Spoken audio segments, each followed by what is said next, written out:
Good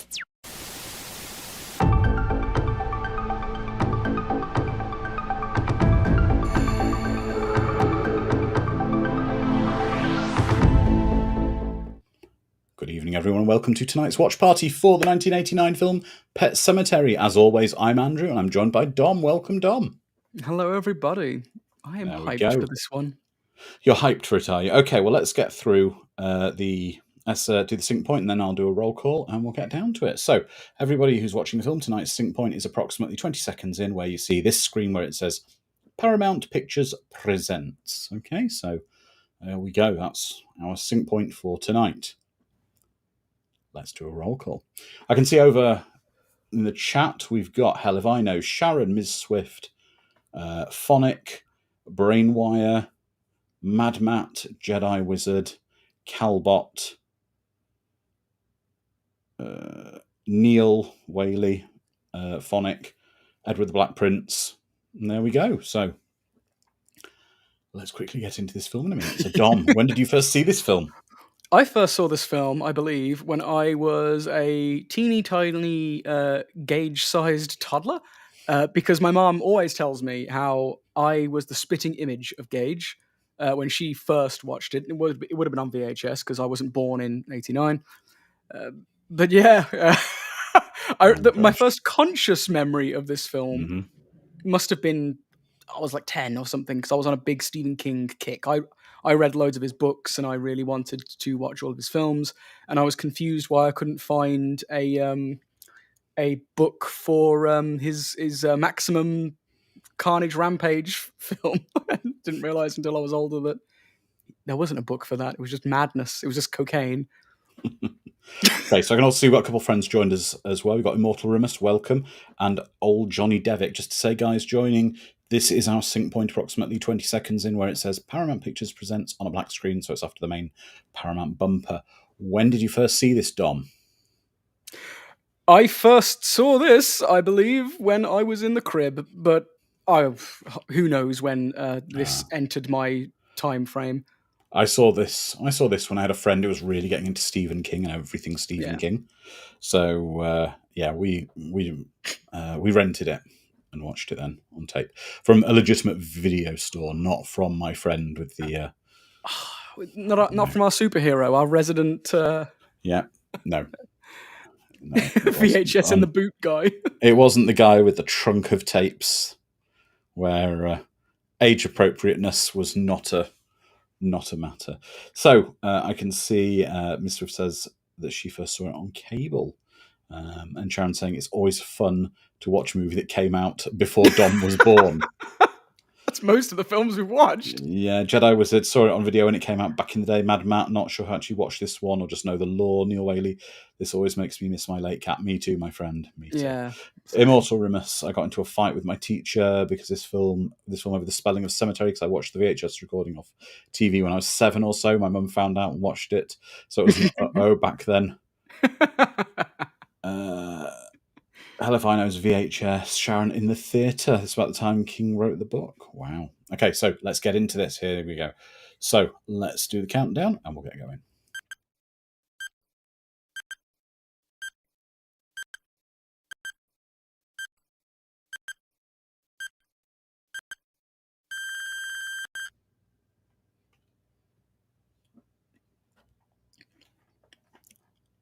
So how quickly before we all just sink into Fred Gwynn voice mode? Well, sometimes watching the movie without a Fred Gwynn impression is better. Do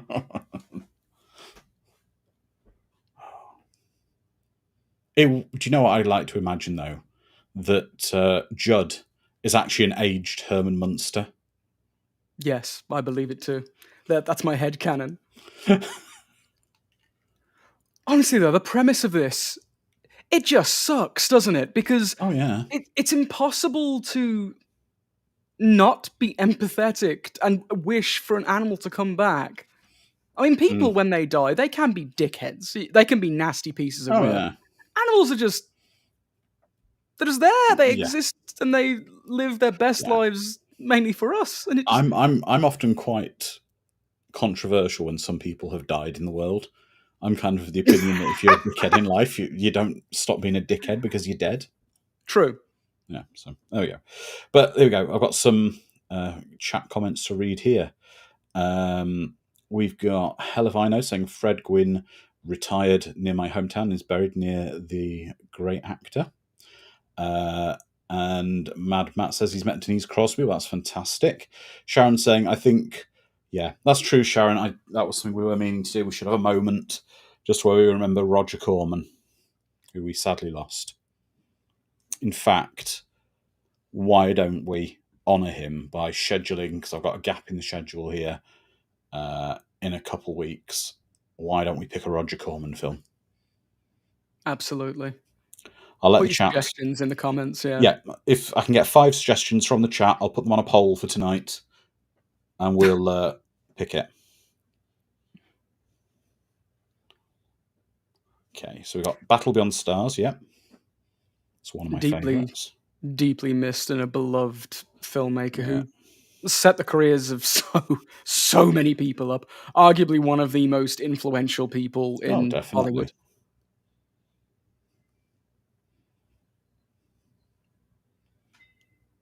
Yeah, that graveyard is just creepy as anything, isn't it?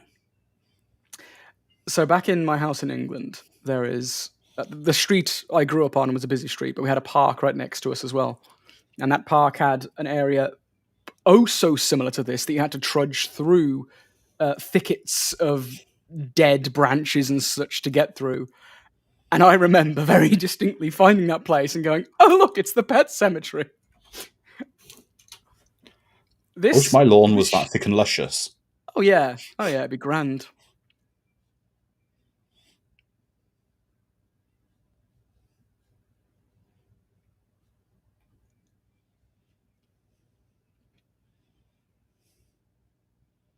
Lovely house. I don't know, but it's something. This is very direct off the pages of a King novel, isn't it? Oh yeah, suburbia becoming a hellscape. Yeah, kindly doctor moves to a semi-rural location for a wonderful new life. Just like arachnophobia.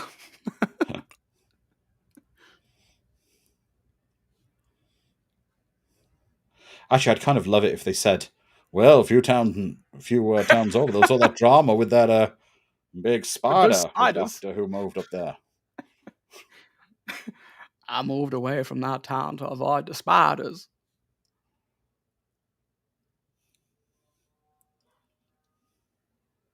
Look, it comes with a pre-tied swing. Never go on a rope. I've never gone on a tire rope swing. I think I've said this on a watch party before. What horrific limb did you lose on a... No, I didn't. No.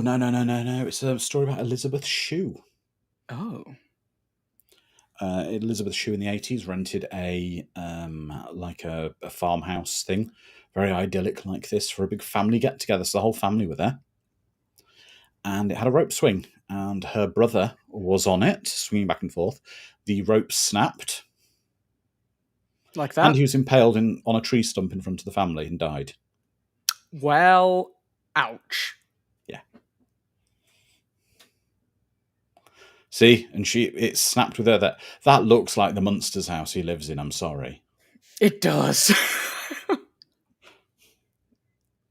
Yeah, if anyone is curious about what childhood baby Dom looked like, pretty much that.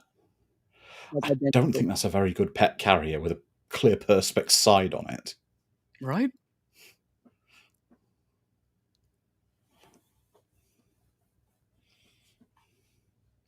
What?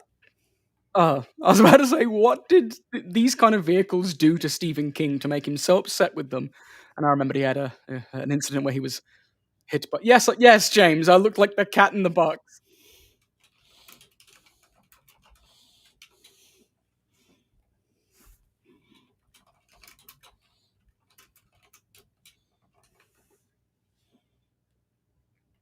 Who's seen the remake? Let's get this out of the way. No. I want to drive that road. I love the thing I'm basing my opinion on the remake on is that Not as good as Fred Gwynn. Truly the heart and soul of...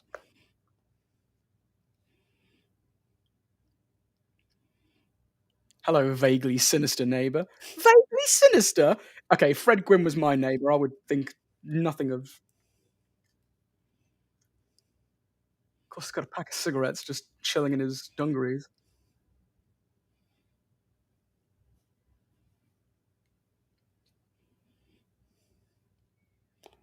Do you realise there's one Roger Corman film I'd love us to watch we can't watch because it's not legitimately been released, yet it's the best Oh, the Fantastic Fantastic Four. Four.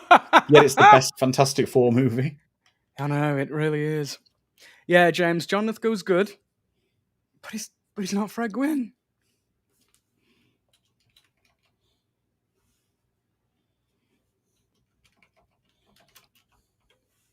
And yeah, Neil's right. You don't really think of Herman Munster during this performance. I think of pretty much any old wise person from a Stephen King book. That room is a tip, young lady. How have you managed to make it so dirty so quickly?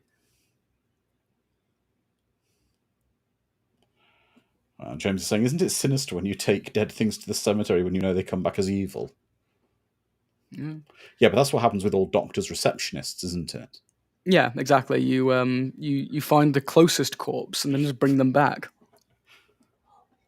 And then when you call them at 8 o'clock in the morning needing an appointment, They have no heart or soul, so they don't yeah, care. yeah, I used to work with several of them, so I know. yeah. I know their secrets. I was up all night vomiting blood from both ends. Oh, well, You go can see to the doctor in A&E. 3 weeks. Yeah. Look, if you're really about to die, go to A&E. It's fine.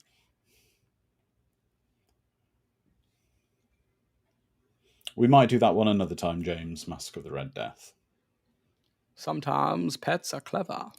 How many of these do you have in your pocket, hell, if I know?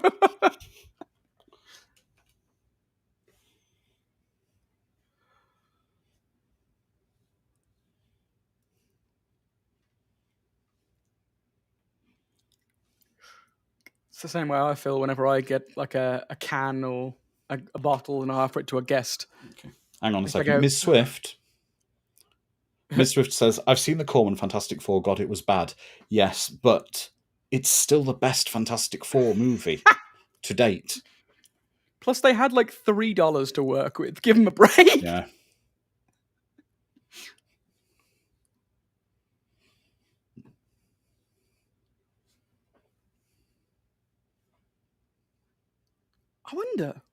I wonder if Roger Corman is statistically one of, if not the most successful financially producers of all time.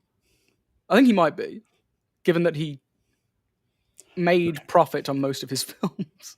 Right. Okay, so I'm going to reset the poll for the chat. So I'm going to reset the poll now. And I say to the chat, you've got 5 minutes to give me some Roger Corman films that you would like to watch.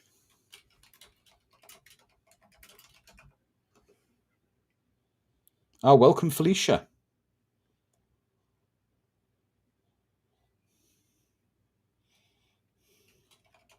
Absolutely. The score of this film is tremendous, as Felicia has said. You know you're watching a great horror film when the opening title music scares you.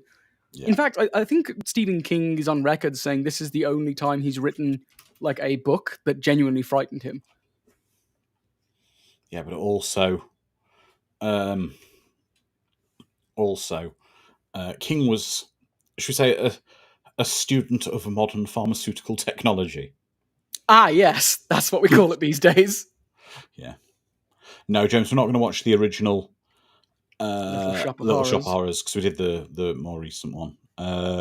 Galaxy of Terror. No, we did that a while ago, and it was a rough watch.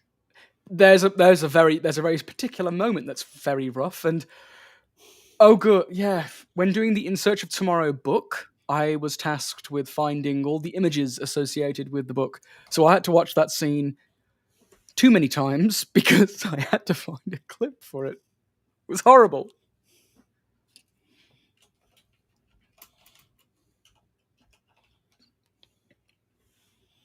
Made a lot of kids. I'm happy. I didn't have to write it. I had to find pictures of it. It's worse. A picture says 1,000 words. Yep. Miss Swift, that's the scene. Ugh, wasn't fun.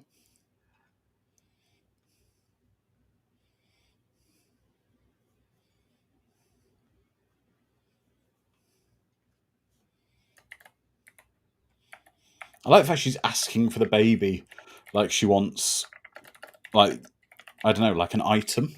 Right. Give us a baby. Give me the baby. That's a pretty cool device, though. My search history is permanent. Not if I use incognito mode. We've got 4 up there now.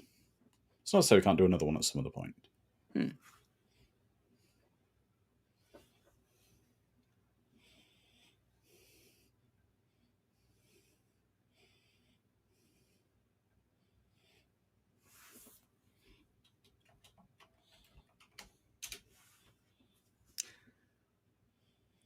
Oh, yeah, this film is notorious for hitting in the heart in very particular areas. I just didn't expect I'd get hit so quickly.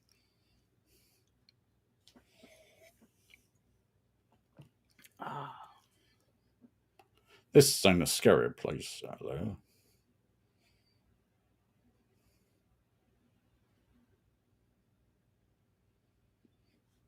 Yeah. Miko Hughes, the Satan child. It's a fine, upstanding career, and that shirt is adorable. What cute as a button. Yeah, with little strands of hair coming off.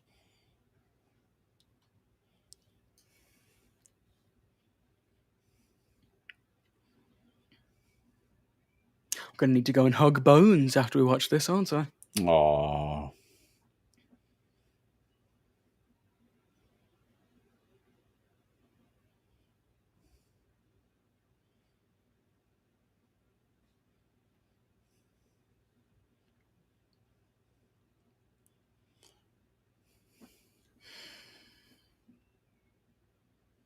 Aww.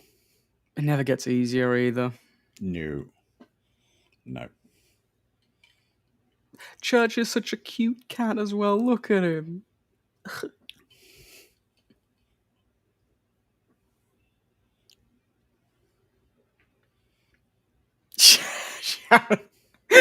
They moved the gravestones, but not the bodies. Or you get a Look really at screwed. that You get a screwed up developer. He moves the bodies, but not the gravestones.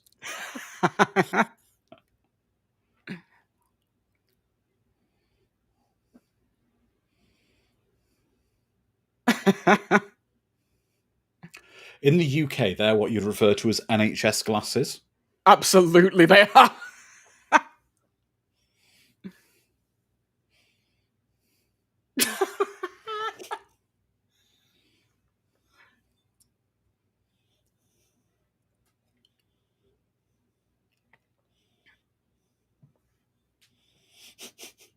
Felicia says, "One night I kept my earbuds on when I went to the bathroom, forgetting I had the title song in my playlist and was afraid to walk into my dark hallway and it started playing Sorry for Too Much Info." No, great. We absolutely love stories like that. Yeah. And that's the magical thing about films like this. They always harken back to a time, something special when you watched it at a certain point in your life. Nostalgia, it's a powerful drug.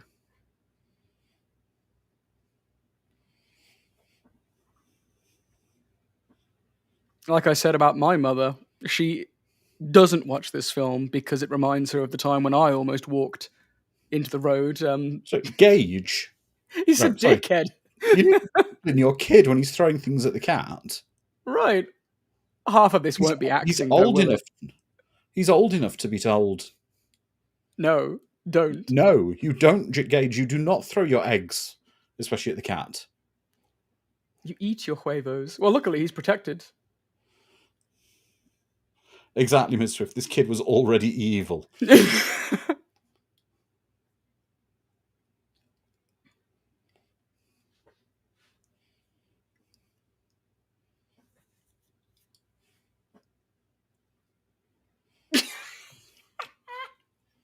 I wish I could give as little shits as that nanny. No better, no worse.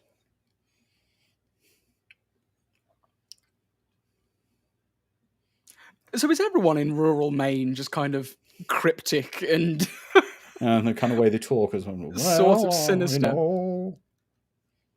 Neither well. here nor there. Just don't give straight answers. Dance around questions. Are they like the Fae? Are they unable to tell lies, so they only give obscure answers? It'll get itself better. Sometimes pets is spaded.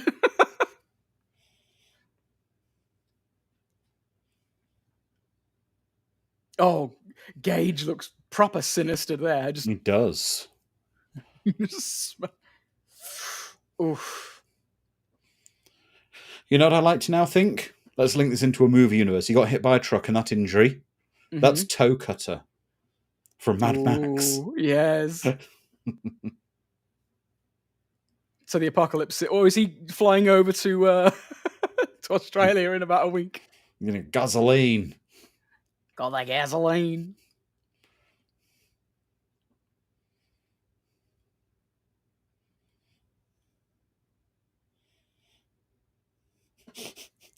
Wiley says, "Don't visit Maine in the summer. You'll spend forever waiting for traffic to pass."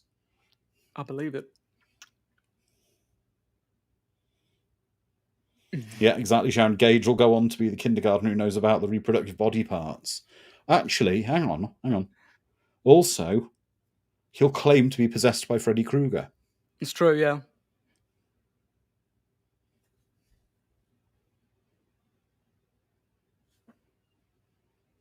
Oh, his brain's trickling out. Ah! How much is this hospital costing me?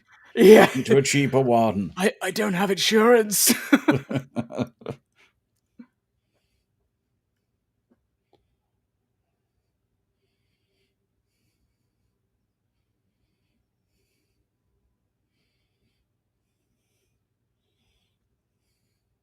What's everyone's favourite Stephen King film? Are we saying King or King pseudonym? Either or. If his mitts have been near it. I like The Running Man because it's just over the top nonsense. It is goofy fun. The Dead Zone, that's a good one. Is no one going for the easy bait of The Shining? I guess miniseries count as well. James says Running Man as well. Oh, Neil, good shout. Stand By Me. Often Yeah. forgotten about. Stand By Me, The Green Oh, Mile, Misery, Shawshank. Oh, Green Mile. Oh, yeah, Green Mile. You forget. Yeah. It can really make your heart bleed. The Stand, yeah. I love The Stand. It doesn't make. I know he tried to save him in the hospital, this guy, but I don't get much of a bond between them in that way. Why he's. Yeah, if I remember correctly, the book has a much stronger bond, although I can't remember. It might just be a gorier. It's been a hot minute since I've Jedi read the Wizard's book. joined us. Welcome, Jedi Wizard. Good old Salem's Lot. Apparently, the most recent version of Salem's Lot is good, but it's kind of held by the Warner Bros. Executives and it's not being released yet.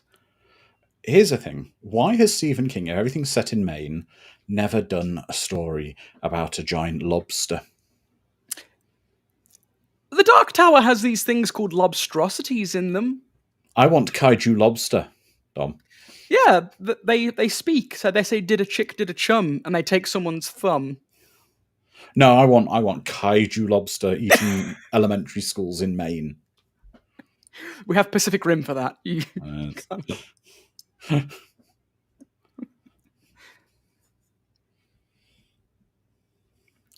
Well, if the new Salem's Lot goes straight to streaming, cool. I'll watch it. And what kind of slander did you have against me, James? Did you say that I would Yeah, Dom would love The Stand. I do love The Stand. The remake, I've not seen. I forgot it existed. Rob Lowe in Salem's Lot was great.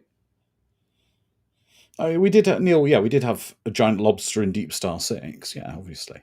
Is that enough giant lobster for you? More giant lobster. Why do you crave the lobster? Giant lobster, like 400 feet tall.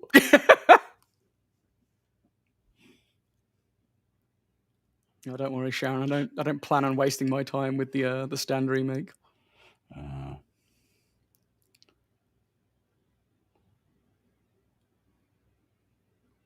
Mistress says, now I'm craving a lobster roll. You see, if we had a 400 feet tall lobster, just think all the lobster rolls we could have. True.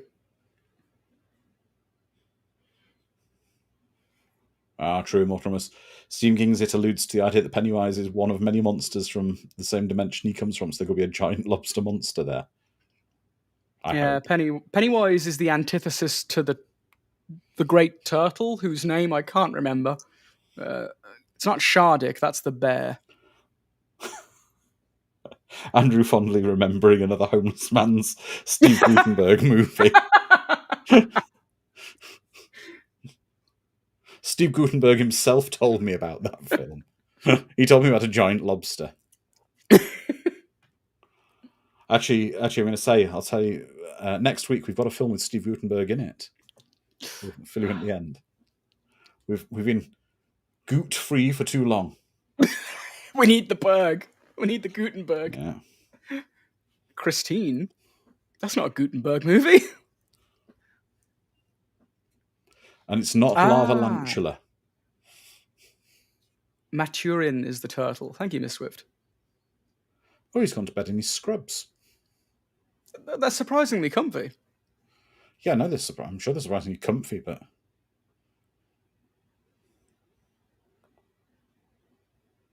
You really tried to get dirty, didn't you, Doc? That's kind of grim. Actually, I'm going to say James has got it already. That's next week's film. We wanted something a bit more upbeat after this week, because this is a rough watch. Yeah, it's slightly heavy. Yeah.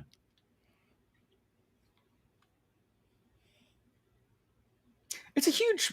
It's not Cocoon, I'm afraid. I would do that again, but Cocoon wrecked me the last time I watched it on a Watchparty. Cocoon's great. It's a great film, but... And it is a crime that it needs to be properly released again.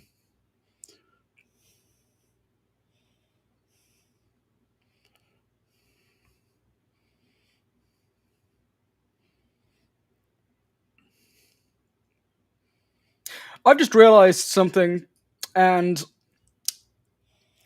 yeah, I'm going to have to give some information to our friends to explain why I'm going to be a miserable pile of wreck soon. It was hinted at a couple of weeks ago, accidentally by us, but my wife and I are, in fact, pregnant, and we're having a little baby boy. Seeing our protagonist here play with his son just gave me the tickly wormy feels that are good, and I'm not going to let my kid go anywhere near traffic. No, well, congratulations, Dom. Thank you. Yeah, Sharon actually guessed it right. When it slipped during the watch party a couple of weeks back, you were like, Tom's going to be a dad? I was like, shut up. We're not announcing it yet.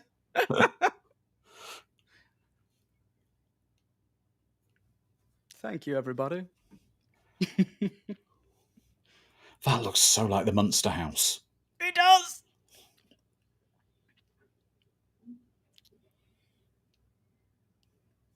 Another bit of good news, if you haven't seen, for Aliens Expanded, we have interviewed the legendary Sigourney Weaver. That's right. Super excited about that. Yeah. And for those people wondering, we're not going to go into too much detail. Suffice to say, Sigourney Weaver was not the easiest person to get. That would be an understatement, Dom. Yeah, just a bit. Yeah. And I can't give you the runtime, James, unfortunately. I don't know what it's at the moment. And the announcement was so recent. Was it Wednesday? the interview Yeah. happened on? Yeah. Yeah. Wednesday was the interview. It's that recent we got her. We've had one person in some comments somewhere, I read it like yesterday, saying, I bet these guys had Sigourney like really early and they've just been holding back on the No. announcement. And I'm like, we were sneaky with it. No, it was put it like this, James Cameron was easier to get than Sigourney Weaver. We moved heavens and earth to get Sigourney. Is he wearing Bart's lucky red hat? It looks like it, doesn't it? Oh. I'm going to bury your daughter's dead cat in this burial ground. It'll come back. It'll be smelly and evil, but is that okay? Your daughter won't be upset. Did you bring the trash bag? I'll throw it in.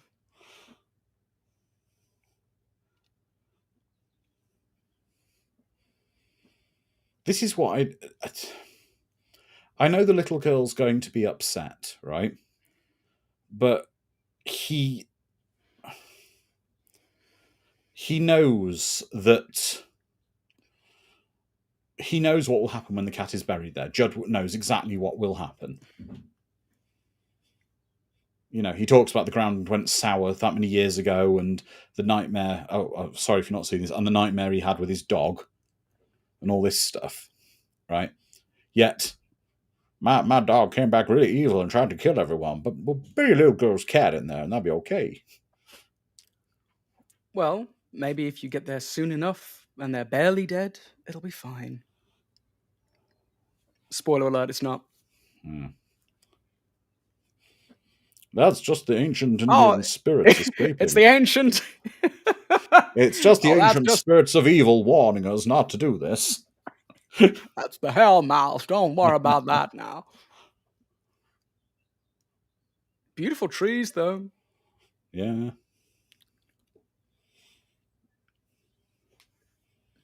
Oh, and Wolframs is saying, I know the feeling. I used to work as a woodsman chopping down trees to plant new ones. Terrain can be dangerous. Yeah. Edward the Blackburn saying, the Wendigo. I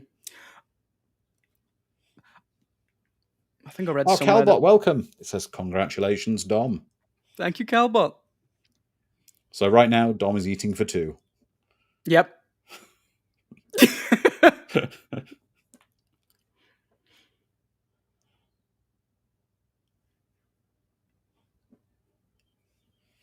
You've been saying exactly, that. James. The dog and his neighbour's son came back evil. What could go wrong if he tried it again? Yeah, third time's the charm. Yeah, exactly. That's like sticking your finger in the electric socket a third time just because the first time was electrocuted. It might not be on this time. It might not be. Yeah. Fortune favors the bold. Or the dumb. Or the, well, yeah. Yeah, we're just going to bury the cat great. here in this creepy... Amazing acoustics at this place. Yeah. Cat.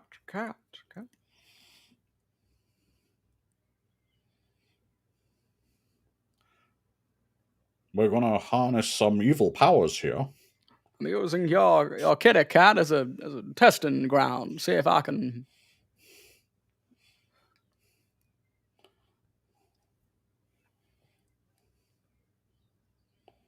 I love him. John's just lying here. He's just lazy.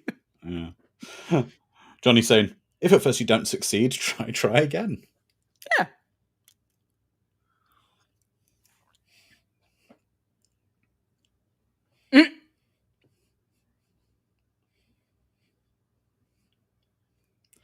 The only thing I will say, as wonderful as Fred Gwynne is as an actor and was, he died of smoking-related lung cancer. And in all the films, he was smoking like a chimney.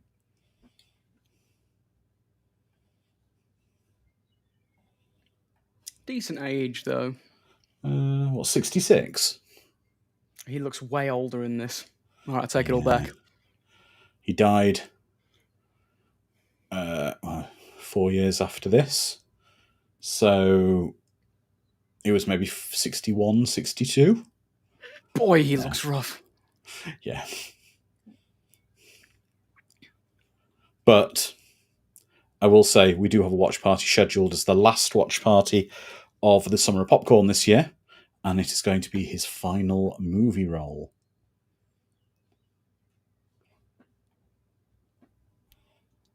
Yes, My Cousin Vinny. Halifano got it already. Didn't even Yeah. ask.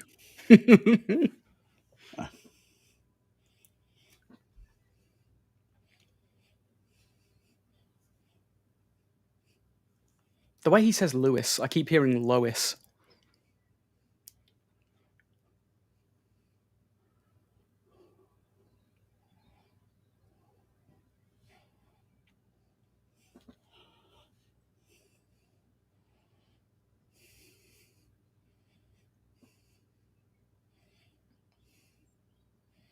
Make my merry-go-round.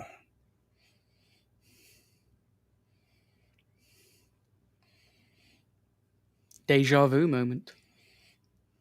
Rings his wife. Now, Lewis, is our daughter's cat dead, and did you bury it in the ancient Indian burial ground where animals come back evil? No, why would you think that? Are you sure you didn't? No, I didn't. Okay, then. Must have been someone else I saw doing the exact same thing. Yeah. Wearing Bart's lucky hat. Bart Simpson. Yeah.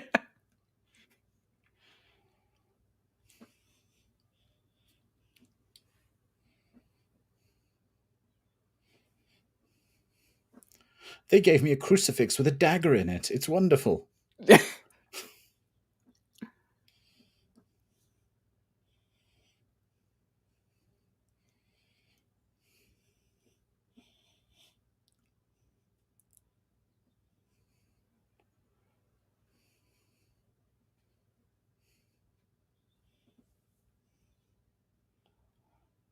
Yeah, not looking forward to having those kind of talks. Mm-hmm. No, really not. Yeah, but Dom, can you promise me one thing? You will never bury your son's pet cat in the ancient Indian burial ground. I don't know. We've established that I'm the stupid guy in a horror film that essentially kickstarts the whole thing. Mm-hmm. Now then, I'm going to tell you something, Dom, that you will find yourself doing when you have your Reading child. from an ancient No. Mesopotamian prayer book. And any of those in the chat who have children, have cared for children, you'll find you have kids' TV on in the room, and the child will be watching it, and you'll be sat on the sofa while the child's doing whatever it does while the television's on. It'll be something on Play Disney or Nick Jr. or similar. The child will leave the room to go and play in another room, do something else, and you'll find yourself and your wife just sat there casually, not realizing you just watched half an hour to an hour of Peppa Pig on with no one else, no child in the room. It will happen. Oof, it's gonna be rough. I intend on. Oh, look at how cute he is. Wait a minute, what's going on here? I'm gonna bury him on the strip. He'll come back and do Cirque du Soleil. How did you know our secret? That's how we get our Cirque du Soleil acts. Tom, can you promise me one thing? You'll never make an extra expanded. See, No. Sharon agrees with me. I think we should watch Extro 2. How about that, James?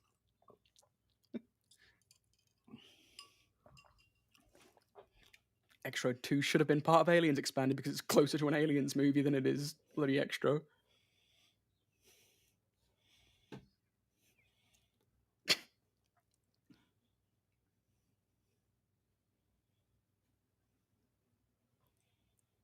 Well, we did a bad thing.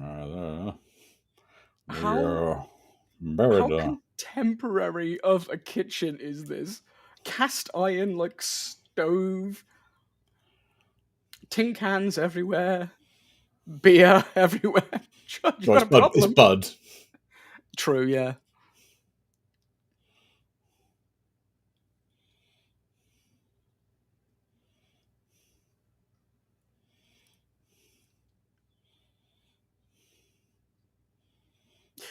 I do like how he's kind of judging him now as well.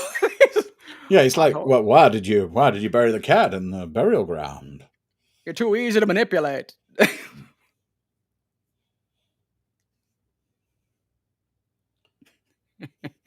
Not Micmac. It was a Micmac. Probably should have told you this before I made you do it.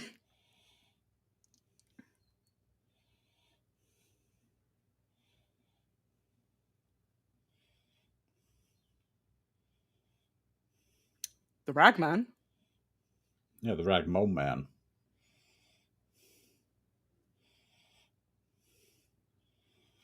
So Cujo.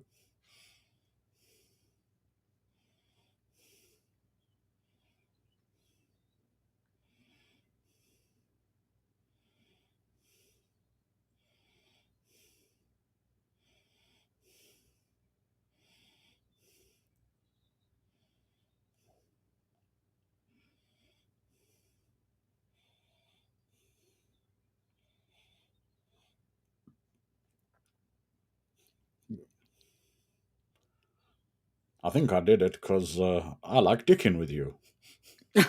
I like to I like to put these things in motion. See how things go, Lewis. I miss the I've been thrill of bored. yeah, I'm I've bored. been bored for a long time, and I wanted some drama. That I was some thought it'd bad be funny. ADR on the mom, Miss Swift.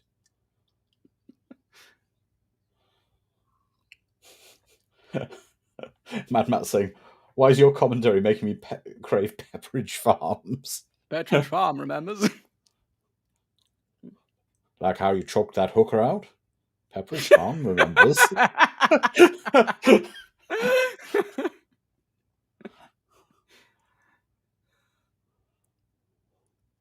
Oh, it's an awful bath tap. I know, it's terrible. Why is the water yellow? I know, dude, that's gross. Oh, I don't want to go in that bath.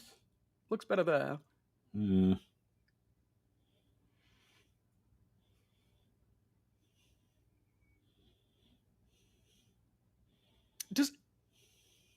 Does anyone still do this in a bath? Oh well, putting it on your face, I guess. We're about to get Yeah, waterboarded. but oh, What's wrong, Father? I brought you a present. You should be happy. but what I would say is, surely as a doctor he would know. Putting that warm, hot flannel, damp flannel on his face over that scab would cause it to reopen quite probably, and Maybe it's remove the just for the nature's pain. band-aid, which is the scab. Hmm.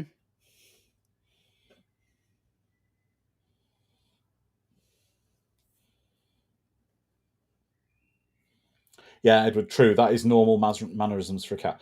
You would have liked a cat we had about 20 years ago, Dom. It brought us a bat once. That's amazing. Yeah.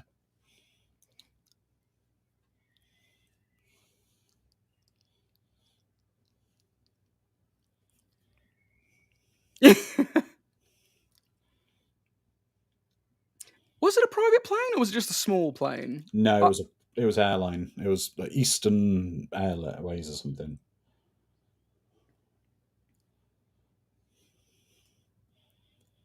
No. She knows. That child looks so evil. Yeah, he's just pissed off. I'll kill all these later, the kid's thinking. Do you reckon his daughter has the shine?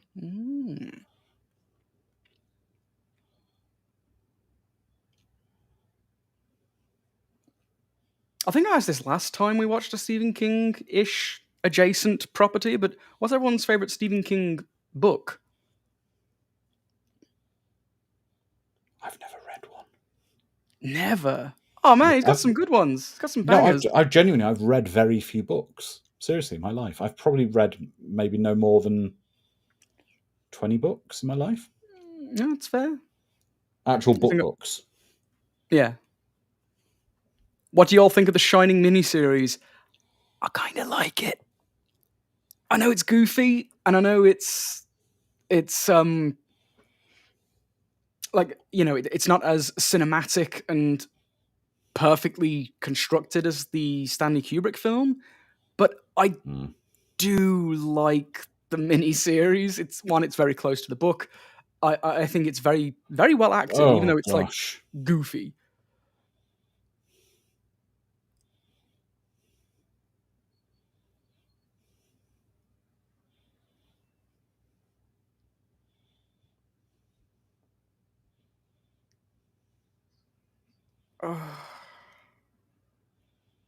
Mm.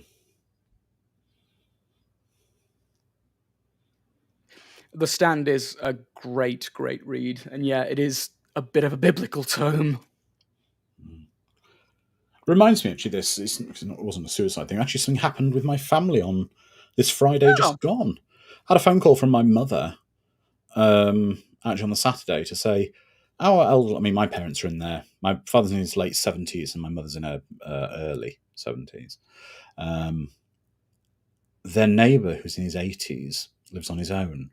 And his relative is his sister, who lives about 10 miles away. He can't drive. And he'd been trying to get hold of his sister for a few days and couldn't get hold of her. So my parents said, of course, we'll drive you around. So they got in the car with him, and drove about 10 miles to her house. This was on Friday. They got there, and the wheelie bin, the trash can, was still out from collection. Mm. Her post box at the end of her fence still had mail in it. No. And my mother got to the house, found the door was open. She went in, and found the lady dead in the bedroom. And she appeared to be dead for a number of days. Oh, that's a shame. Quite sad. Quite sad. I mean, the only kind of, I wouldn't even say it's a blessing in it. My mother can deal with dead people a lot better than most, because she was a nurse for 45 years. Okay, I was about to say you're going to have to explain that a little bit. No, she was a nurse for 45 years, so she'd seen a lot of. She was a cleaner for the mob. She knows how to deal with a corpse. Exactly. No, she'd obviously seen. I mean, it was still, a bit of a shock. However, she was a bit more prepared to deal with a dead person. So yeah.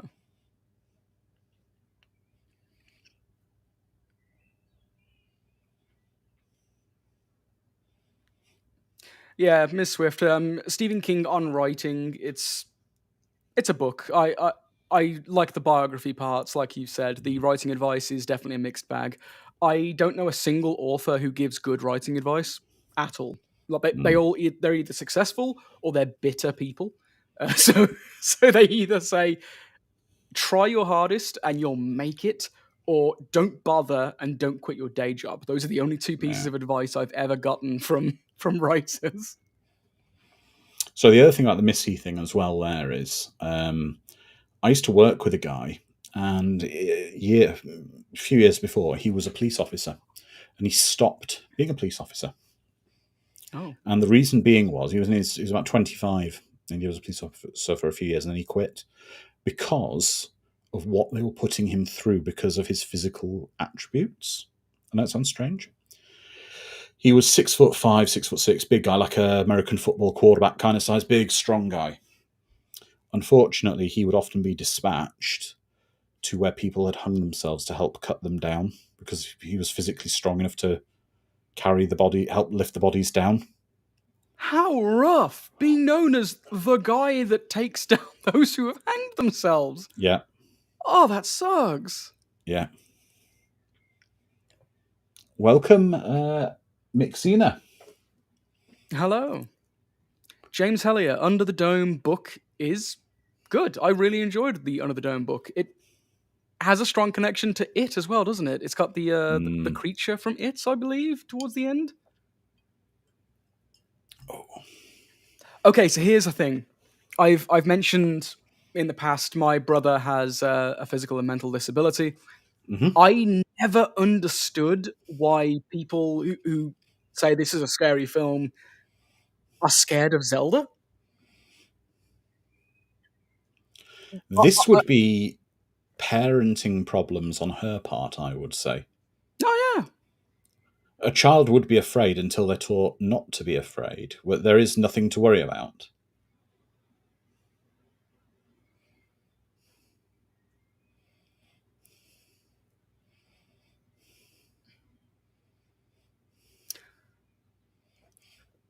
Have they said what's supposed to be wrong with Zelda? I don't know. Cystic fibrosis or something? Yeah, it must be. Stephen King definitely does have a fascination with this kind of fear because he has it's a short story. Well, It's a film. It's a short episode of something. It might be Tales from the Crypt. It might be something else. It's called Grammar. I know that much. Or Grammar. And it's this kid who's like caring for his elderly grandmother, who turns out to be some kind of witch, who's trying to use him to summon Cthulhu or something. It's good. It's fun. But the villain constantly being in bed and a young character being afraid of that person when they're just like asking for help seems to creep up in King's stories a bunch. Mm. Spinal meningitis. There we go. Dog Soldiers is a damn good werewolf movie. Oh, it is. That's a good film we ought to have a watch party for. In fact... James, Silver Bullet, the first film my dog Bones ever watched, and he loved it, has a drunk Gary Busey taking on a werewolf, so it automatically is cool. It's true. In fact, Dog Soldiers is our Halloween film this year. Hell yeah. Immortal Rimus, the story's called Grammar. I believe it's spelled Grammer. It's part of an anthology TV show. I can't remember. It might be like the 80s Twilight Zone, maybe? I can't remember, but King wrote it. Maybe Mick Garris directed it, because they seem to have that nice relationship. But yeah, it's an anthology show. It might be Tales from the Crypt, it might be something else, and it's called Grammar. As a doctor, he doesn't go to work very often, does he? Doctors don't go to work very often. They let their interns do all the work for them, or the nurses. That's right. Yeah, just build a fence so that your toddler can't roam into the road. Yeah, exactly, brain wire. This part. That's the most depressing, like, group of flowers on the table. I'm guessing the daughter picked them or something for the picnic. It just looks miserable. Leave him now, Gage. Don't go too near those power lines. It should be like Airplane, not Airplane, like a Naked Gun thing where he just goes past several.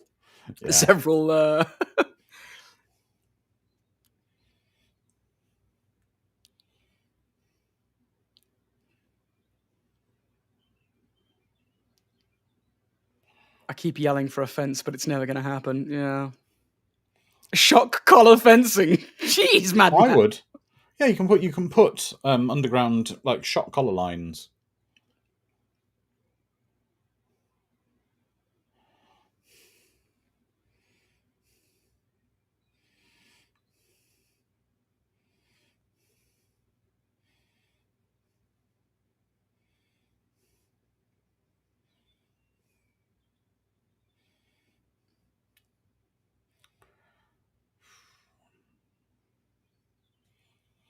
Policeman told me something actually about.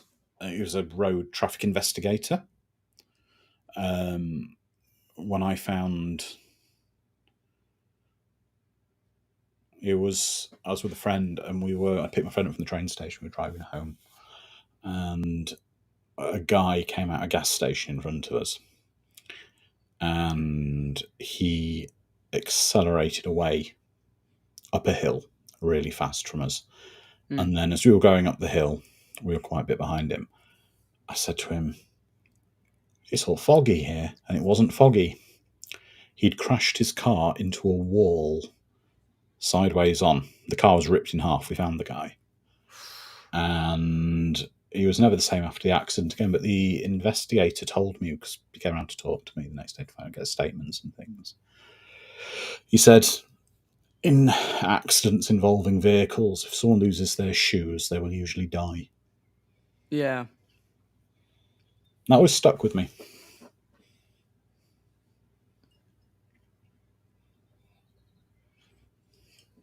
Ms. Swift, way to trip at a critical moment, Lewis. He rolled a nat 1 on his athletics check. He couldn't make it in time. Oh, yeah, I'm okay. I'm okay, Edward. Yeah, I'm okay. It was quite a traumatic night though, because we had to. It was myself and my friend had to literally on a country road in the middle of the nowhere get like an ambulance and talk to a guy who was dying and try and look after him. And I was like 22, 23 at the time. But our experiences are what make us who we are. It's true. We take things like that with us. Yeah.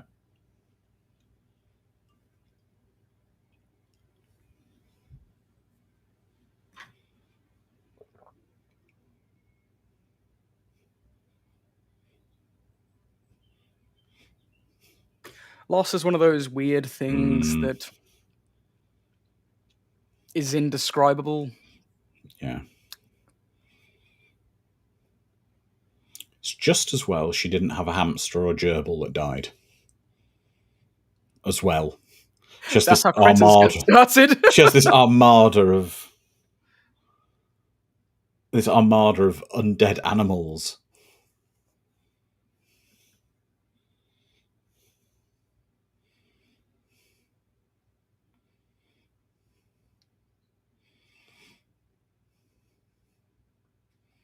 Absolutely. Fuck you, sir. Oh, even better.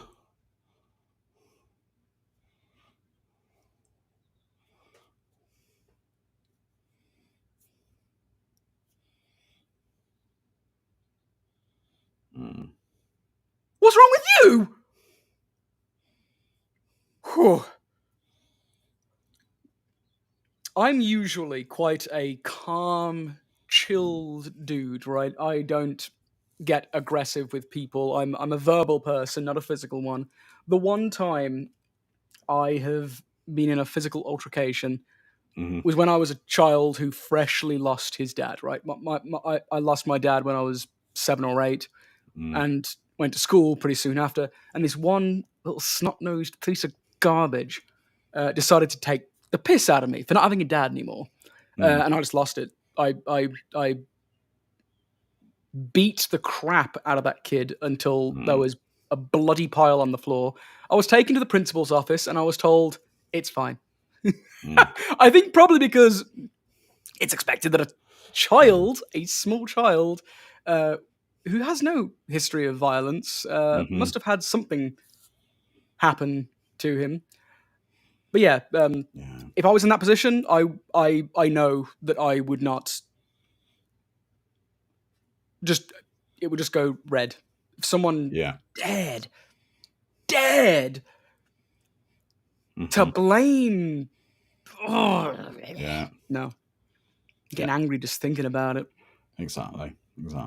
But Sharon was saying that as a police officer, I responded to an accident and the car was totaled. No driver inside. She was able to walk out without a scratch.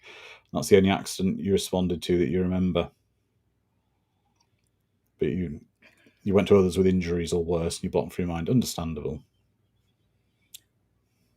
Drive safe out there, people. Drive That's safe. Right.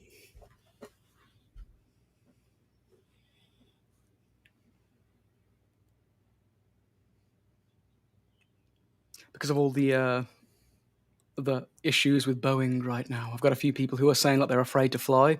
But then they drive like 300 miles an hour down the road, and I'm like, it's still way more dangerous driving. It's okay, than Dom. flying. I'll be all right. Just to say, I'm flying Airbus. It's Airbus. Or I fly Virgin, and it's all Airbus planes I fly on. Yes. I don't fly. Oh, Edward the Black Prince, your cat is reacting to church. That's cute.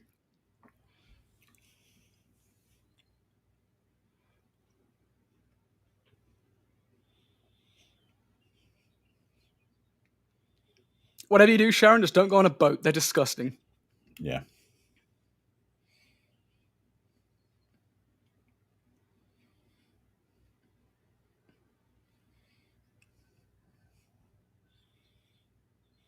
Yeah, James, maybe they crash in the Pacific a lot. That's fine. It's warm. I get eaten by sharks. You can wade it. Yeah. Yeah, it's a little, immortalness. The Boeing stuff is a little, it's not really on for a conspiracy thrillers made because people seem to be, the whistleblowers seem to be having unfortunate accidents.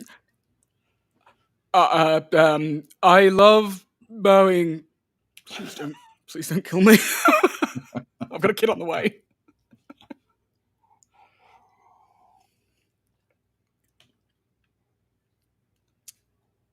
Oh no, is that just a spoon in the It's a can spoon of in a can beans? of. Could be chili. How is that better? Yeah.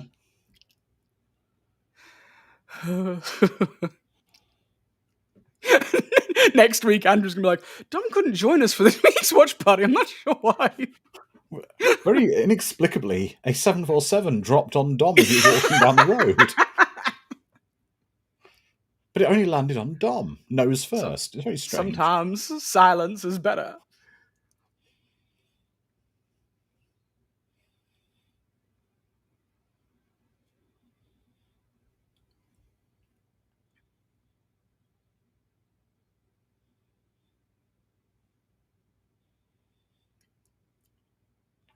Sometimes dead is better. Yeah. It's such a great line. This could have been information that you should have said earlier.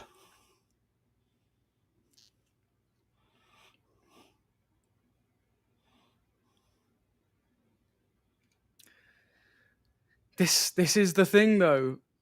As much as I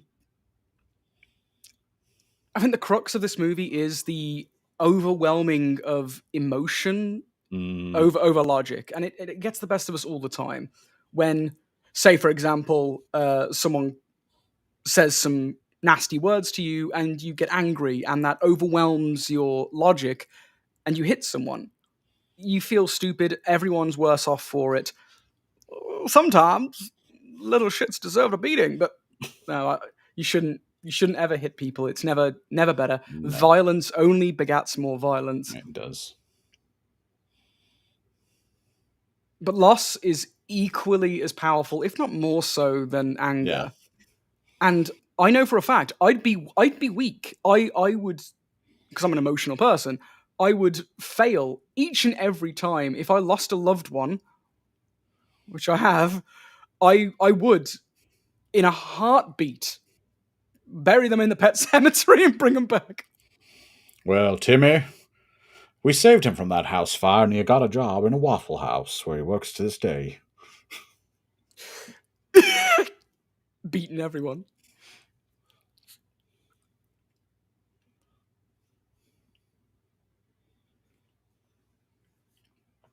I saw someone somewhere in the chat mention that they believe The Stand was Stephen King's answer to Lord of the Rings. Nah, it's The Dark Tower. I think he says it in the 2004 print of The Dark Tower. That's his Lord of the Rings. Which is funny because it's about a gunslinger. And the villain of The Stand. Yes, his magnum opus. Again, I love Fred Gwynne. Yeah, Fred Gwynne is beyond incredible.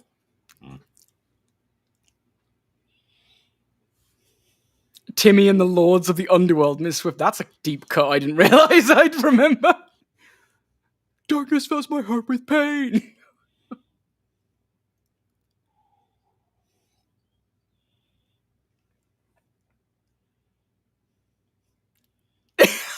Calbot, the Lord of the Rings had the two towers, so they already outdid him. Love it. Those people who are British, maybe you're not old enough for this, Dom, but those British people in the chat, James will be a particular person who remembers this. Don't we feel that Gage's death could have been prevented by some good public information films, British style? Oh, what is that one with the farm where they all just run around? Oh no, the one where there's like trains. Apaches, yeah. Then the finishing line. But British public information films would have prevented this. They are entertaining. That's the problem with those films. I wish we made more because they're phenomenal. They're so entertaining. Well, it's like one of the best ones is for escalators. Oh, I haven't seen that one. You're going to have to show me that one. It's this day. To this day, I Use the stairs instead. no. Whenever possible. Let me see if I can find. Hang on, have I got it? I might even have the video here, and I might be able to play it on the live on here on the watch party. I might even have the video on my computer. Let me have a look. Oh wow, you you have them to hand. I have a load of them.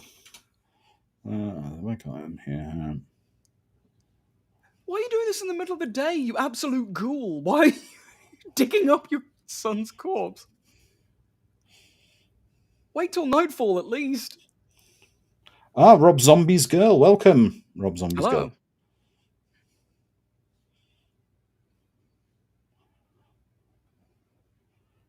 That headstone seems to be quite quick. They got that in. I thought it took a while for a headstone to be chipped. Yeah, maybe. I'm happy I don't know how long it takes to make a headstone. Good old Thomas Seafar. The tall man approves. Or as he would say, boy.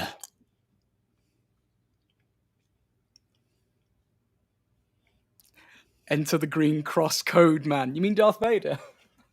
That's right. It takes about a year in the UK, James, to make a headstone. Lazy craftsmanship, that's what it is. Neil Whaley's saying headstones can be in place in 24 hours. See? The UK chiselers are just lazy.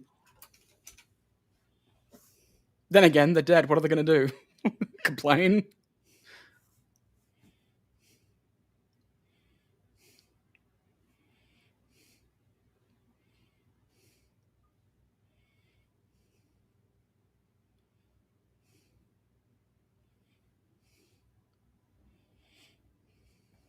Okay, yeah, the daughter definitely has the shining.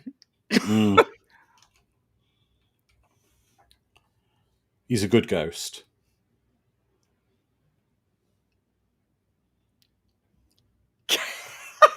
Swift Gage Creed. Can you crave me higher?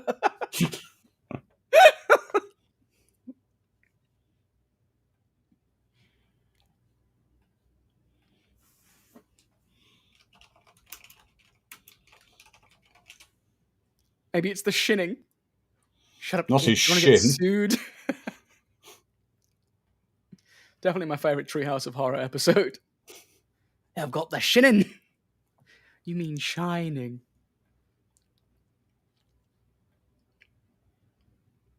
Actually, speaking of The Simpsons, I remember I don't remember. I was re-informed, thanks to social media, that The Simpsons had a tribute to dearly departed Roger Corman in Roger Corman's The Titanic. And it's great. Look up the clip if people can. It's a glorious, glorious clip.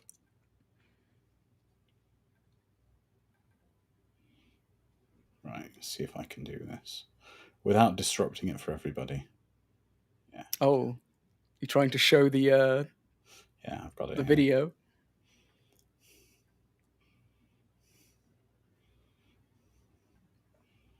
Okay, it's 45 seconds. I can play it while we're watching this. Absolutely. James is 100% on the money. The dead people are very American Werewolf in London, and I'm guessing that's on purpose. They definitely... Yeah. I mean, if you're going to imitate a horror film special effect, why not go for one of the goats? Here we go. So I'm going to quickly show everyone this while the film's on for a second. This is what I'm referring to that would have prevented his death. In the UK, these films were played constantly. This is one about not using an escalator. You find escalators everywhere these days, and we take them for granted. But don't take your child's safety for granted. Accidents can happen. Teach them the 3 safeguards. Stand still and don't walk down. Stand steady and hold hands. Stand clear, away from the sides and well within the yellow lines. Don't let this happen to your child. Stand still, stand steady, stand clear. To this God. day, to this day, I cannot use an escalator without looking where my feet are. I'm terrible on escalators. I go up and down all the time. To this day. I never got that, so it works on you. If I got that, I'd be safe on escalators too. I'm a menace. I might get some on some other. I might get some clips for another watch party and do a couple every so often. I've got loads of them. So are we going to reintroduce British PSAs to the public? Yep, public information films. We're rebranding the Creative Watch Party channel as a British PSA channel. Oh, Mad Matt, that escalated quickly. James, I might have to do at some point Dark and Lonely Water with Donald Pleasance. Oh, good God. Wait, is that the one about the frozen lakes? No. Hide and seek in the chest and freezers, and the frisbee under the pylons. Yeah, I know that one. Yeah. I think that one still played when I was young.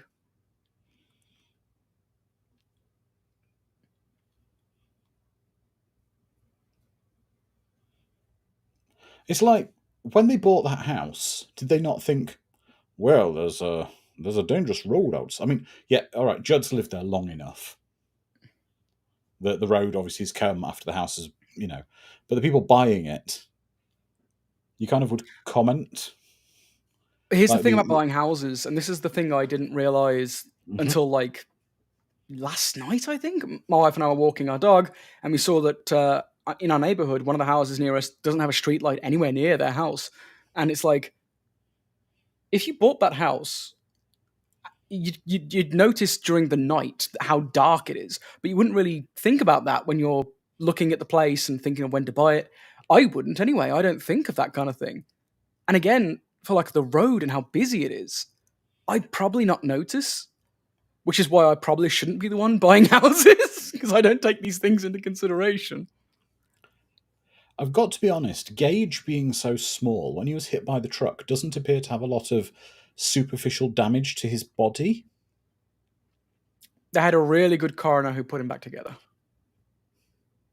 Yeah, but he wouldn't have healed, would he? In fact, I think in the book, he is like a pile of gore rather than a person.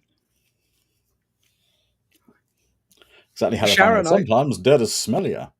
I have heard about the house near here, which has all the encounters. It's great. We got all the aliens encounters here. We're building a space station. Yeah. Vegas is getting a space station.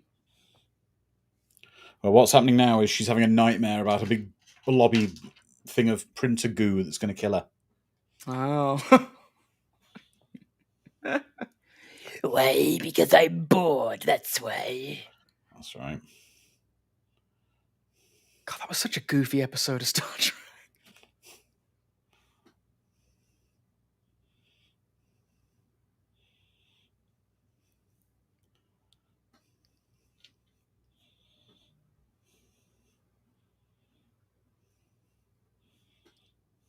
It's weird that an adult is having these kind of nightmares. Yeah. Because But then again, nightmares from childhood that you relive as an adult are some of the worst. Because it takes away the strength you have as an adult and you feel more vulnerable for them. Very true. Yeah, dream logic. Like, I had a very traumatic childhood with my mother's mother being just an evil woman. And even now, I don't anymore tend to, but if I ever have a nightmare and she's involved, I'm back to being 5 years old again. Yeah. So that's, it's a thing. It's understandable. Yeah, I don't think of it that way.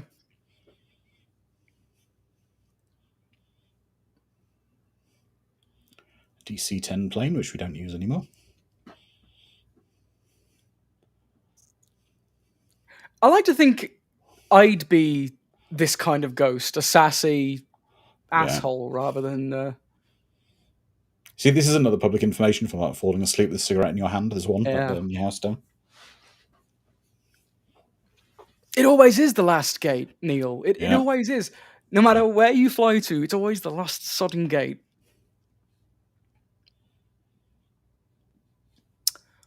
I don't know if it's Ted Raimi as Zelda. I know it was No, it's not. It's a guy male called. actor. It is a male actor, but it's a guy called Andrew something or other. I've got it here.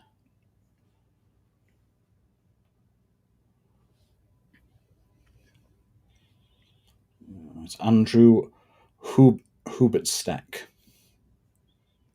It's an odd name. Yeah, didn't do a lot of films. Yeah, you're right. Oh, Johnny Depp. The corpse boy does look a bit like Seth Green's character from Idle Hands. Mm-hmm.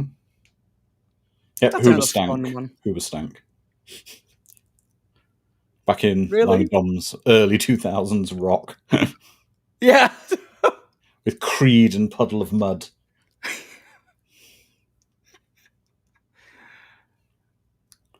It looks great, this scene. This is nicely kind of done. But it's even like the spirits are breaking trees to try to stop him. Don't do that.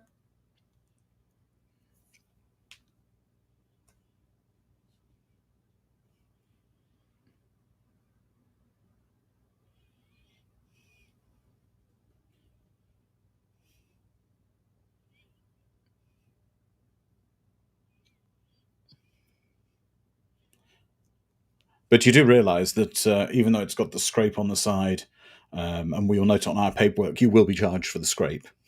Oh Because yeah, we're absolutely. Because we're absolutely evil here at the car rental company. Car rental. Always take pictures of the freaking. If you see any videos of everything with today's newspaper. Well, hang on, that's it.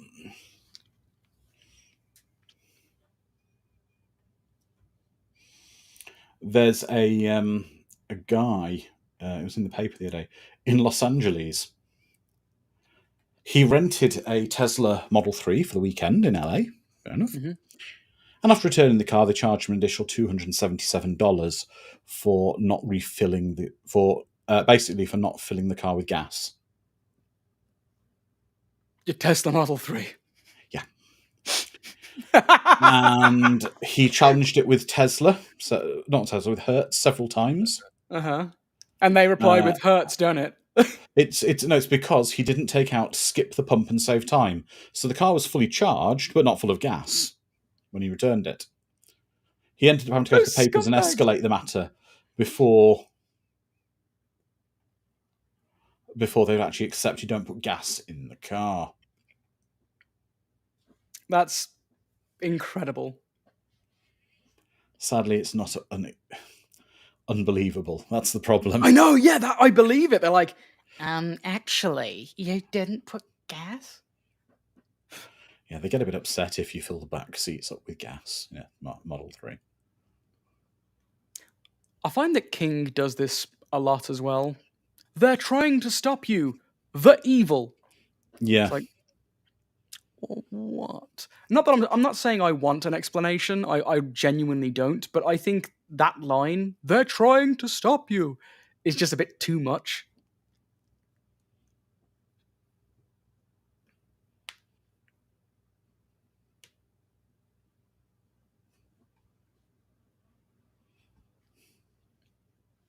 Oh, Johnny Devick talking about Xander from Buffy getting malaria, smallpox, and syphilis.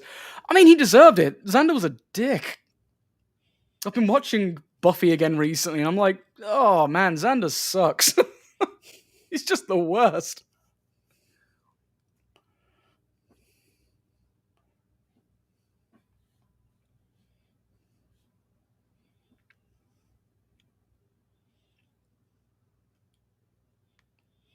But Xander gets the funny syphilis? What does that mean? The comedy one, the good one. The good syphilis. Yeah. The happy one. Oh, something creepy about this child, isn't there? I mean, we knew this before he became evil. They just gave him superpowers. Yeah. How if I know? I think that's a good thing, because cat eyes are... We got the lobster. We did get a lobster, though. And it's bigger than normal! See? We got a giant lobster, there we go. You put it out there in the universe and it gives back, Andrew. There's somewhat of an irony here, though, isn't it? That almost the same truck that killed her son is taking her home. Yeah. I'm now realizing that lobster place was just this dude's shack. Would you go there for lobster? Oh, I don't know. I wouldn't trust George's lobster. Yeah.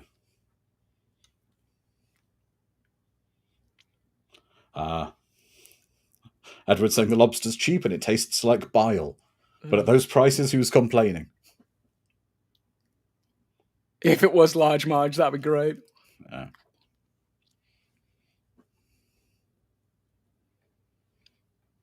Oh yeah, Immortal Rimus, the Angel spin-off is way better.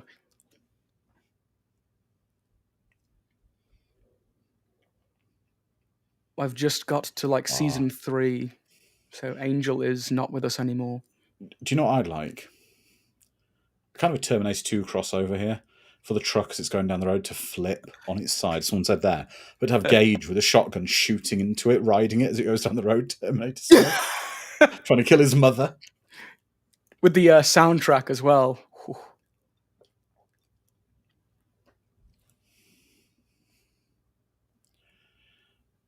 Okay, what made things even worse, right? With the Dom being baby Gage comparison. My mom had a doctor's bag like this, and I would, as a child, frequently try and go through it and pick stuff out. Well, this is the thing, right? Gage is, I think, obviously possessed by a spirit of some kind or something, because he's got knowledge beyond that he had when he died. Exactly. In the book, I know for a fact that Gage isn't really gay. Well, it's like an adult Gage. Yeah. I didn't play with a scalpel. I think I probably tried to. But yeah, he's like the Gage we saw earlier wouldn't we know about the doctor's bag and where to get the scalpel or anything from. Yeah, it's definitely like not Gage. It's something else that uses Gage's body, which is worse. But it's also kind of inconsistent and weird a bit, and maybe that's probably the adaptation, because when we saw the other guy, Timmy, who came back, he was more like a zombie kind of thing. Probably is the adaptation's fault. But I mean, King wrote the adaptation as well, so... Attack of the Crab Monsters.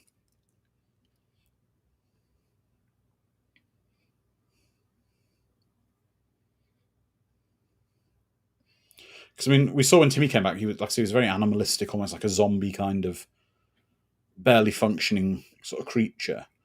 But Gage has actually come back as a smart serial killer. Maybe it depends. Maybe you got like the spiritual potluck, and you see what comes in. Yeah. Oh, I don't like this bit. No, yeah, my heel is already hurting. Yeah.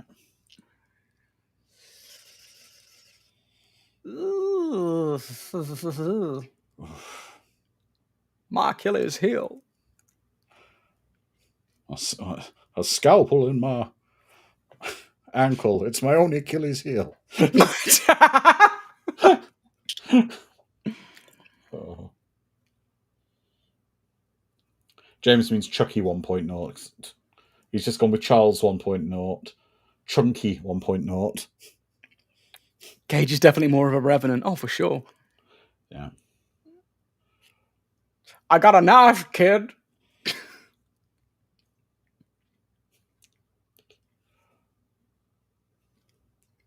Oh, I've just noticed his little alarm clock. It's tiny. It's adorable.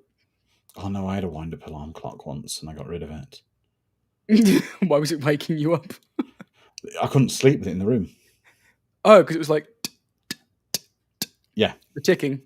Yeah. Ah! Oh, God! Why? Oh, it hurts! Ow.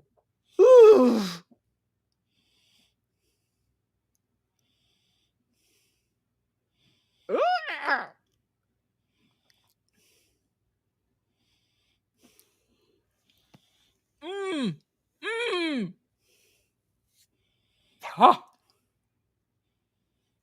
Oh. It'd be funny if he hadn't got his teeth yet and he was just gumming him. Yeah. Yeah, James, I would have opted for getting out as well.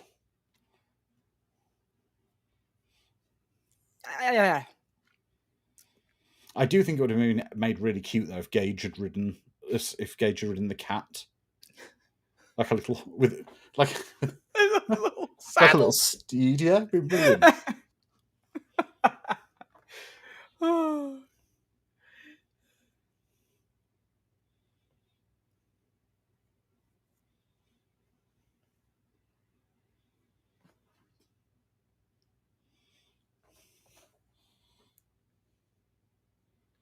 Yeah, he's got to be possessed by other dead animals who are pissed about all the dead and being brought back or something.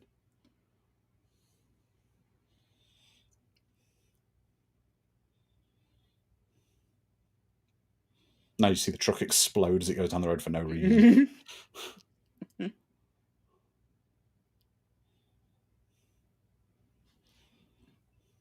Little infant Dom is hurting the nice man. Yes.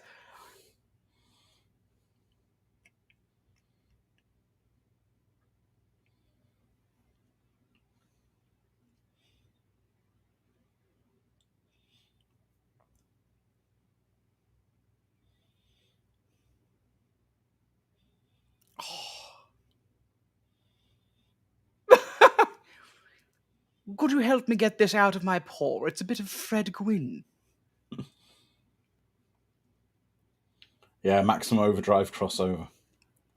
I like the fact that Maximum Overdrive is the prequel to the Disney film Cars. Definitely is. Sentient life just took over. We have done Maximum Overdrive, haven't we? No, we haven't. We will at some point. We haven't done Maximum Overdrive. No. Miss Swift, did her getting it actually accomplish anything good? No. Apart from Ellie is going to be short of parents soon. Yeah. Both. Don't go down too well. I can't remember actually if the ending is if the ending in this is nicer or the book.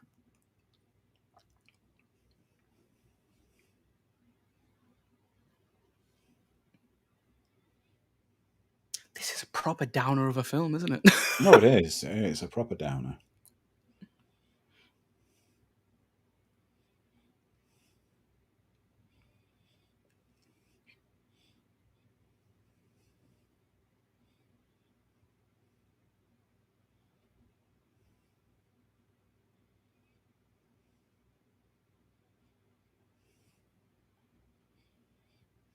I do like how the camera is being very playful right now. It's just changing elevation. It's following people around corners.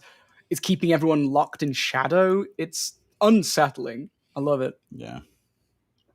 Especially with like static shots like this where the focus is just the center and it's basically an empty room, but then you see the horrors crawling out from the side of the screen.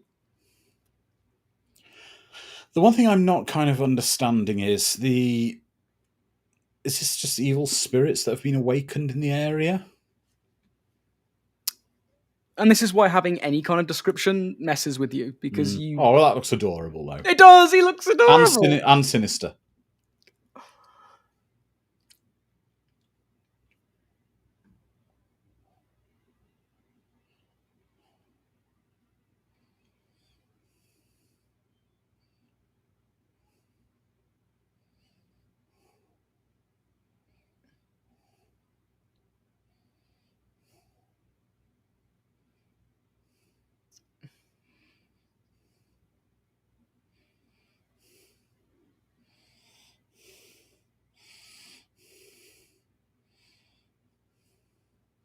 Oh! I did that a few years ago. In 2019, I threw myself out of bed and I hit my face on my bedside table and I had a black eye and all bruising on my face. Is that what you tell us happened? Yes, that's right. You fell down the stairs. I fell. You walked into the door. Yes. You weren't being careful. That's what I tell people as well. Yes. No, I did actually. Genuinely, I fell out of bed, and it was really embarrassing. Why does your scalpel have a cozy? Like, just use disposable ones. It's easier.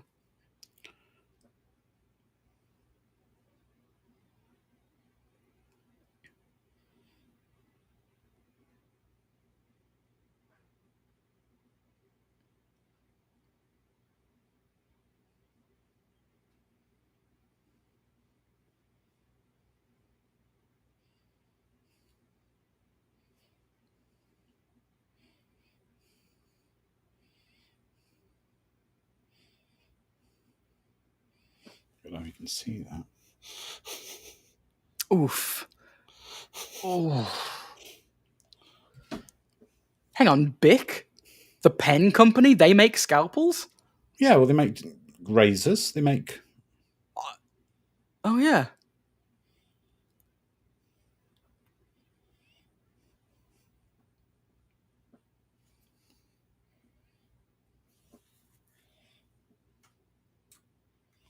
Ellie had a dream about her mother being dead. Immortal Yeah. Remus is asking, did he hit his head for real or by accident on set? It looked like it to me, but I don't know.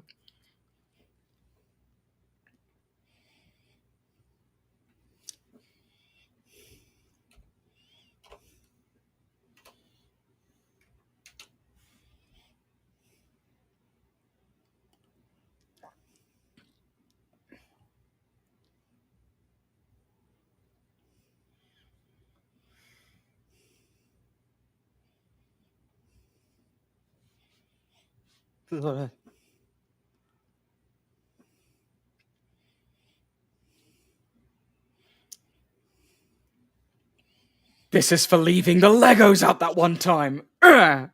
Just gets all its aggression out. So, here's the question, and this is something I've never understood about this film. Why would he try and feed a pork chop to his cat? No. Oh.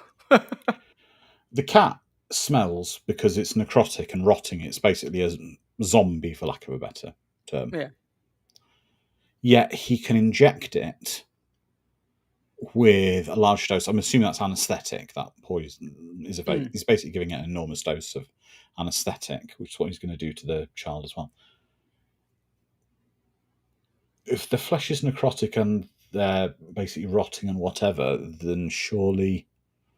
I understand, like, the other guy, he died because they set the house on fire, which basically destroyed the body.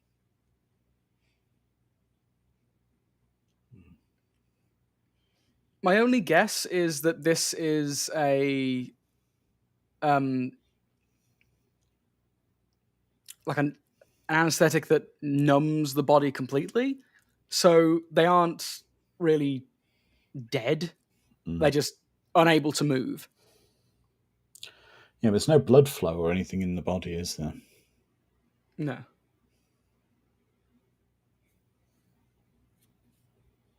Well, exactly, James. Dead things don't have functioning circulatory systems.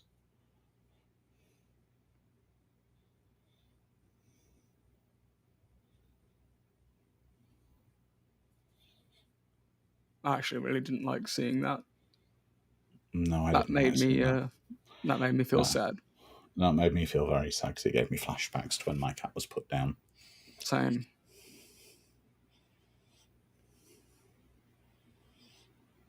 Yeah, Immortals is saying, yeah, I thought the only way to kill an undead creature or immortal is by destroying the brain or decapitation, destroying the whole body with fire explosions, etc.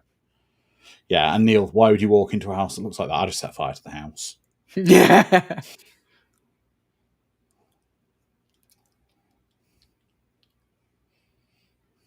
Well, what if his wife is still alive? Got to go in and save her. That's what makes me the perfect horror movie idiot protagonist. I understand and empathize with all these decisions. I do everything. Yeah. Basically, if you're ever in a situation with me and I say, I think we should go into the basement, just ignore me. Is this supposed to be Judd's house or a random other house?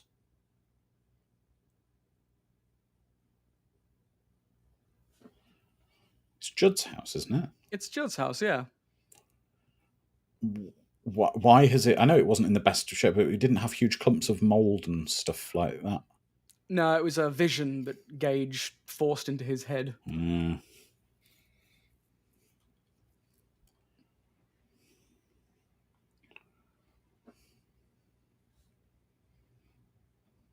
I do hate to say it as well, but the bit in a little bit, it does undermine Gage's fear factor a lot because you can't help but go, "Ah,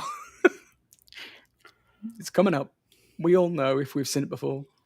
I think we talked about it in In Search of Darkness at some point, but everyone's afraid of Gage until he's like, Yeah. no fair. And then it's just cute.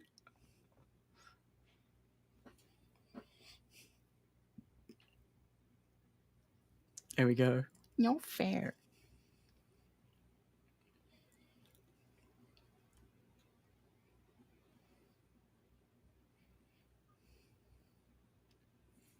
I'd like to see Gage like scaling the ceiling like some gremlin monster. What, with his head turning 180 degrees kind of thing? Yeah.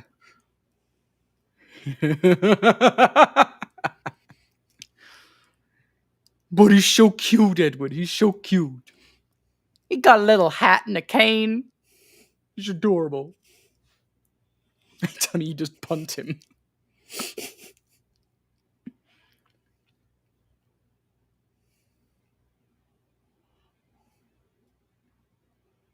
Time to bury Judd.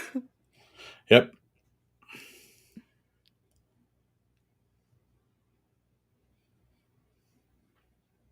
He's got a good laugh on him. He is a bit creepy. Yeah, hell if I know exactly. How did he move Gwyn's body by himself? I don't know, it's weird. It's like he's got supernatural strength or something. Yeah. That being said as well, though, proportionally. And how did he do that with his mother's body? I love that he just hops in on him. Yeah, he definitely has. Yeet him across the superhuman hall. strength.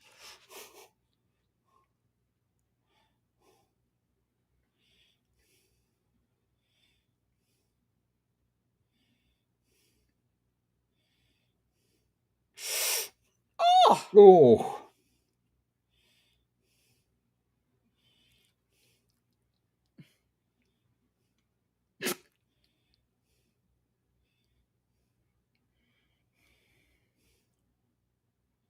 Gotta love a doc that's bad with his needles.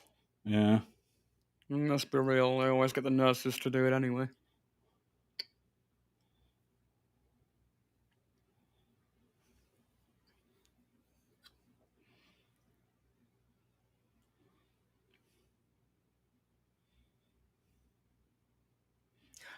I really, really like the very quick splicing in of the earlier footage, just to very quickly remind the audience this dad is losing his son again.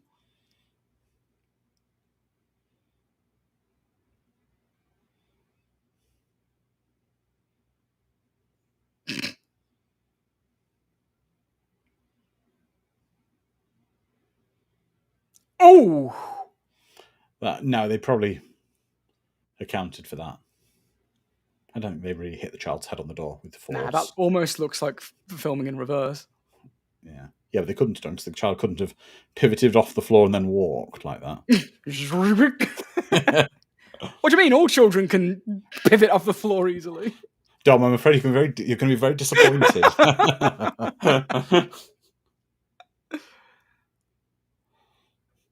It's a foolish man who lights fire with gasoline. The smart man lights fire with not gasoline. Paint thinner? I don't know. I don't start fires. Gasoline's really bad because it burns quick and burns too quick. Yeah. And it burns unpredictably when you... Oh! He's taken his wife. Oh look, she lost a shoe as well.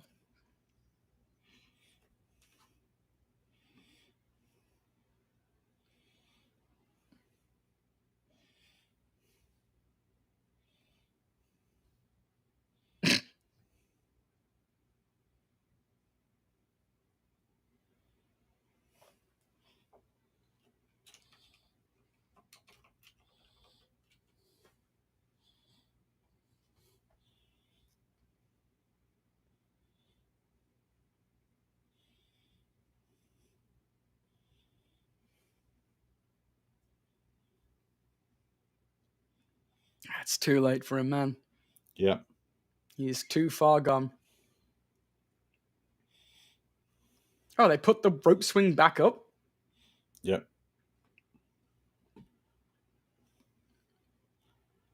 Yeah, I would say now his father-in-law maybe has adequate reason to have a problem with him. Yeah, but that's now. I mean, he did reanimate their grandson who turned into a killing machine. Yeah.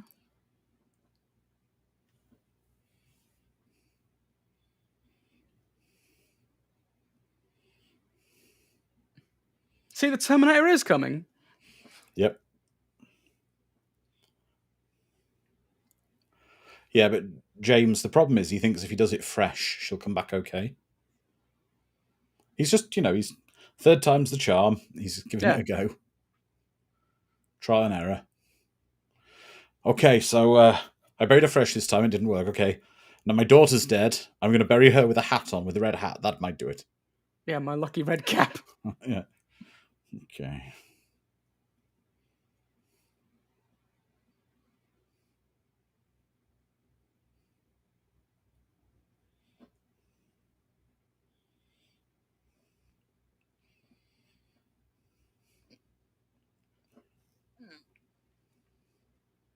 But West is taking notes.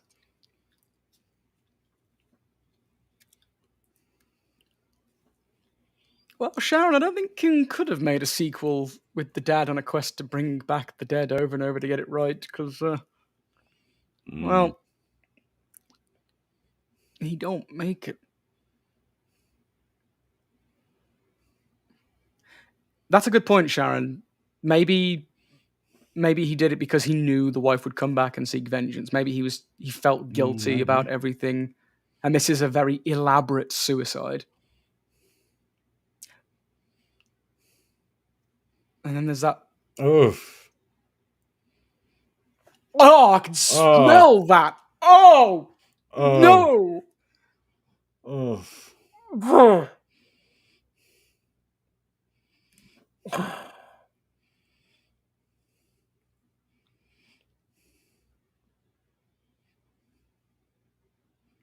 And there we go, everybody. That was Pet Sematary. We'll take everyone's comments as we wind things up for tonight. Dom.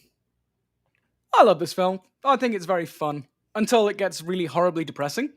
But even in that, this film evokes a lot of emotion, and it does inform you that grief makes, monsters of us all. And if you don't process it very well, it has a way of rotting you from the inside. So you do need to process grief in your own way, but in a way that is processing it. Yeah, I agree with you. It's an interesting one. It's a lot of stuff to deal with about death, and it's a lot of basically the whole premise of the film is what would you do? Yeah. What would you do if? It's sort of unsettling me. It's not a happy film. It's as we say, a rough watch. Let's take the comments from the audience. Okay, so let's have a look.